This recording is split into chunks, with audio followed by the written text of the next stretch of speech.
Hi, this is Steve Palladino, and I'm going to do a little demo on a calculator for determining race power targets for running with power.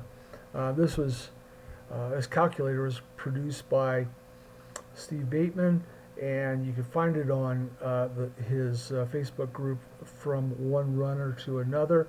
He also has posted it at the Palladino Power Project Facebook group, so you can grab it there and copy it, so you have your own copy, and then you can play around with it. I find it essential at this point in time. It's the best calculator that I've worked with for determining power targets for runners. So this is basically how it appears, and has some instructions, and then has some entry cells. What you want to do is you'll start off with your FTP entry. If you also want to enter the time to exhaustion that you can get from WKO4, you could enter that, although it defaults to 50 minutes, which is fine for most purposes. And that's what I use. I just use the default 50 minutes. You enter the stride weight of the athlete. This is important, and also important here is that weight should match the weight that was used in stride, the stride setting when the FTP was established, and also is the same weight that will be used as a setting when the race is going to be run. So otherwise you have to do some work with watts per kilogram up in here.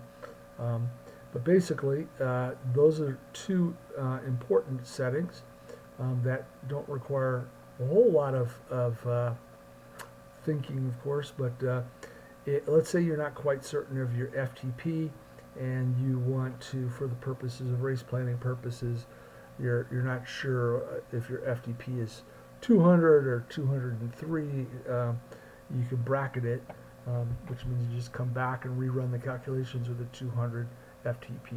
I'll show you that in a second. You also want to enter the race target distance, and that's in meters. If you type in marathon or mara or half, that'll also populate with the correct number of meters. One thing to keep in mind here with this box is, let's say your stride consistently is 1% long, then you should put a distance that's 1% long. If your stride reports a 0.5% short consistently, then put in the distance half percent short versus the certified distance.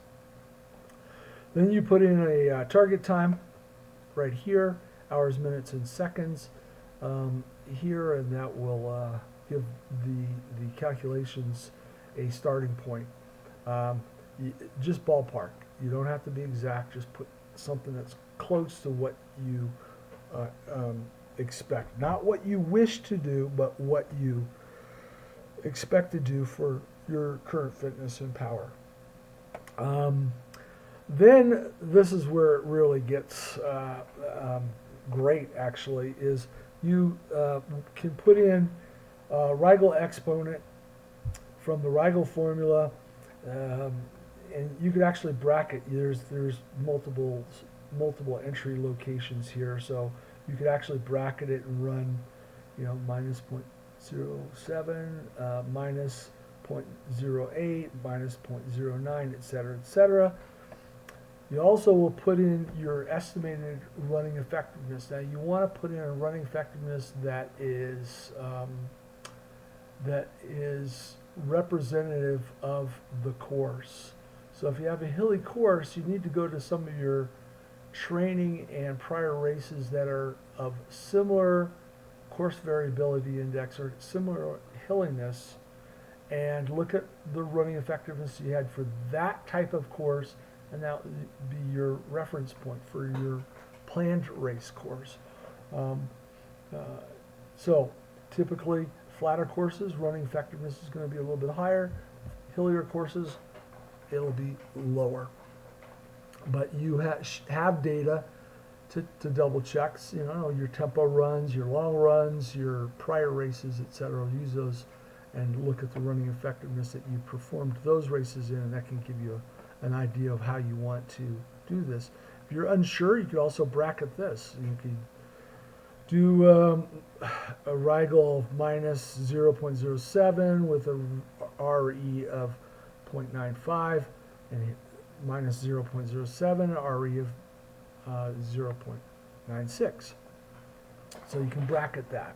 So there's a number of things you can play around with bracketing. If you're unsure of your FTP, you can bracket that, meaning a couple different entries, your Rigel exponent and your running effectiveness. Another point on Rigel exponent, generally, the longer the race, the more negative the Rigel exponent. The less fit, the older the individual. In other words, Rigel exponent is variable depending on the individual, but also depending on the race that individual is running. A person, let's say, is a 40-minute 10K runner. If we're estimating their a 10K performance, I might use minus 0.08. And I might bracket that with minus 0.07. But minus 0.08 be the primary Rigel exponent. But if that same runner was doing a 50K race, I might move that Rigel exponent up to minus 0.10. As an aside, I will mention that Steve Bateman has also done some great work in terms of producing a calculator that helps you find your Rigel exponent. And he's also done some work with WKO4 with some various charts that have helped me, at least, identify runners' Rigel exponent. So with that being said, let's go into an example here. And I'll use a recent example of a runner who ran the Comrades Marathon.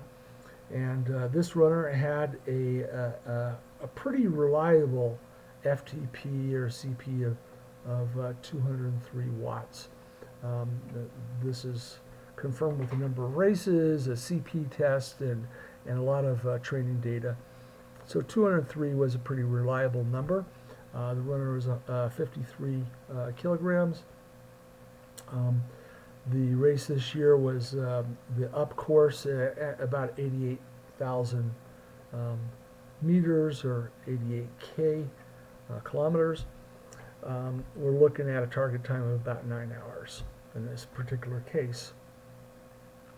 So I know from doing some other work with this runner and also with the chart that Steve Bateman produced for WKO4, that this runner has a Rigel exponent I was expecting of about minus 0.11. Minus 0.11. What I had estimated looking at this runner's running effectiveness from some of the long runs, it looked to me like over similar course variability index that the runner might hit a running effectiveness of 0.96 to 0.97.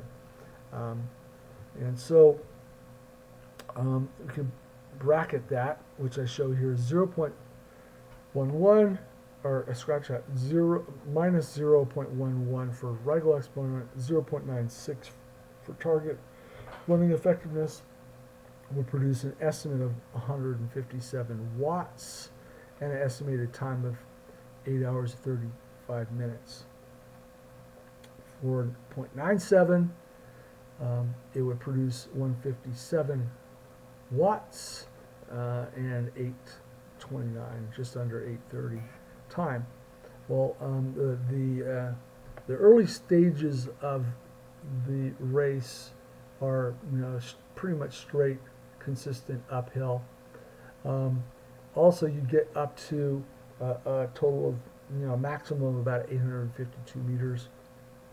So there is some altitude effect, and also certainly more climbing initially um, than say a rolling course would have, and consequently the runner ended up with a running effectiveness of 0.92. That was the actual, which would predict a average power of 156 watts.